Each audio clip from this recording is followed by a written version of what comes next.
Welcome to national rankers. मैं हूं आभा गुप्ता सेरीवाल और हम पढ़ रहे हैं क्लास 12th का अकाउंट, जिसमें चैप्टर 7 हम पढ़ रहे हैं कंपनी लेखे अंशों का निर्गमन।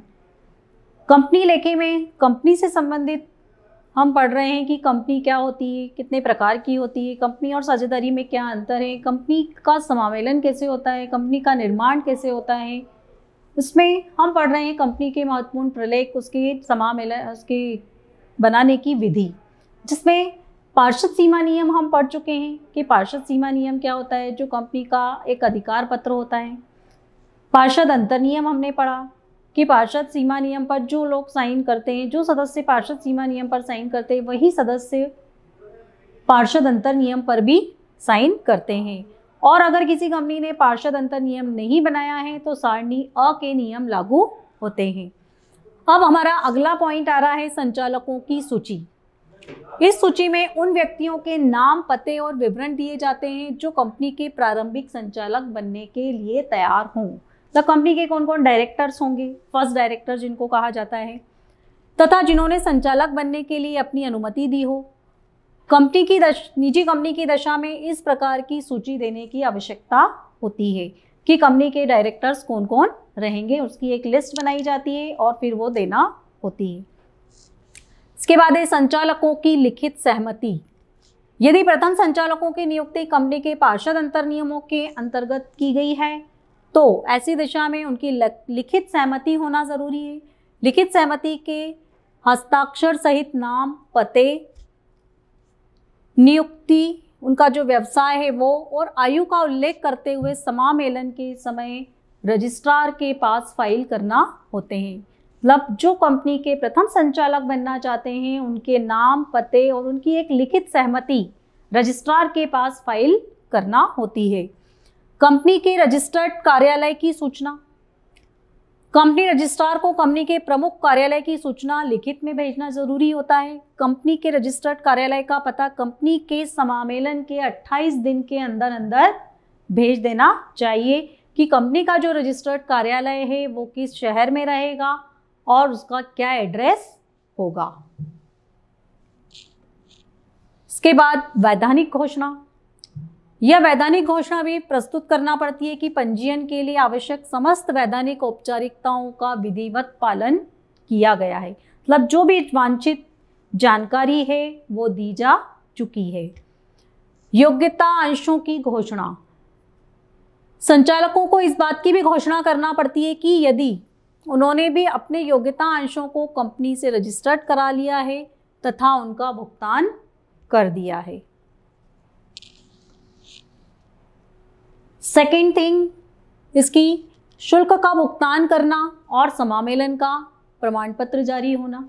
जितने भी आवश्यक प्रलेख हैं वो प्रस्तुत करने के बाद जो भी कंपनी अधिनियम के अनुसार जरूरी हैं उन सभी दस्तावेजों को जमा करने के बाद बारी आती है शुल्क के भुगतान की। समामेलन जब कंपनी का होता है तो उसका कुछ एक शुल्क होता है जो कंपनी अधिनियम के द्वारा निर्धारित किया जाता है, उसका भी भुगतान करना होता है।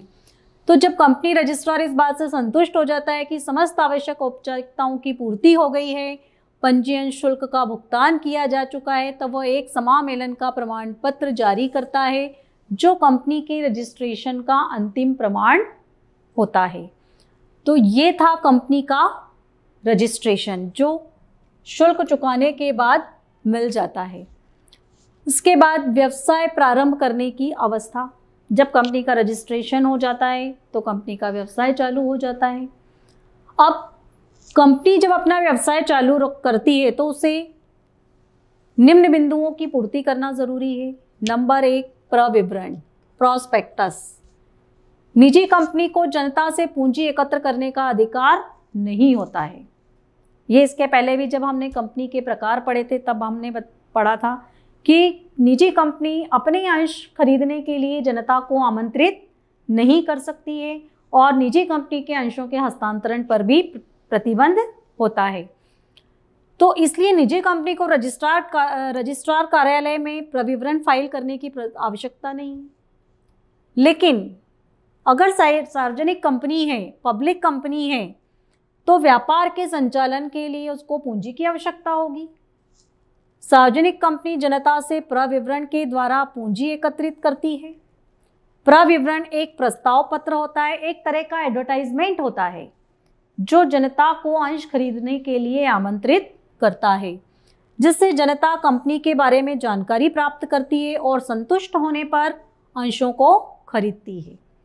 प्रविवरण में कंपनी से संबंधित समस्त बातों का उल्लेख किया जाता है। कंपनी का निर्माण कब हुआ, किस अधिनियम के तहत हुआ, और सारी कंपनी से रिलेटेड जो भी उसमें होना चाहिए अंश निर्गमित करते समय, वो सारी चीज़ें उसमें दी हुई होती हैं। तो जो लोग भी कंपनी के अंश खरीदने में रुचि रखते हैं वो इसको पढ़कर कंपनी के अंशों के लिए आवेदन करते हैं। कंपनी अधिनियम 2013 की धारा 2 की उपधारा 70 में प्रविवरण को निम्न प्रकार परिभाषित किया गया है।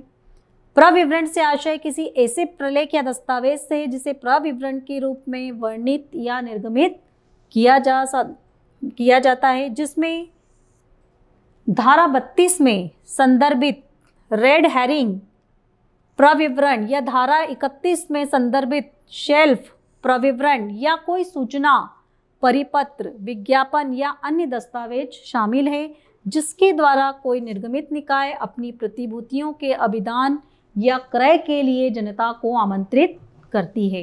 मतलब सीधी से इसकी परिभाषा ये है कि प्रविवरण वह है जो कंपनी के द्वारा निर्गमित किया जाता है। इसके अंदर जनता को कंपनी अपने अंशों को खरीदने के लिए आमंत्रित करती है। तो ये था प्रविवरण जो कंपनी के द्वारा निर्गमित किया जाता है पूंजी एकत्र करने के लिए। Thank you.